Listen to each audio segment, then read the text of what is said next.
रोज़न में गज़ल पेश खिदमत है। शायर हैं अहमद फराज। साकिया एक नज़र जाम से पहले पहले, हमको जाना है कहीं शाम से पहले पहले। नो गिरफ्तार वफा साई रिहाई है बस, हम भी उलझे थे बहुत दाम से पहले पहले। खुश हो ए दिल के मोहब्बत तो निभा दी तूने, लोग उजड़ जाते हैं अंजाम से पहले पहले।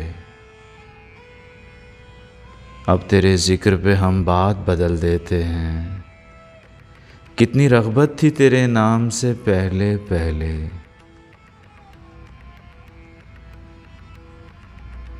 सामने उम्र पड़ी है शब तन्हाई की, वो मुझे छोड़ गया शाम से पहले पहले। कितना अच्छा था कि हम भी जिया करते थे फराज, गैर मारूफ से गुमनाम से पहले पहले। साकिया एक नज़र जाम से पहले पहले, हमको जाना है कहीं शाम से पहले पहले।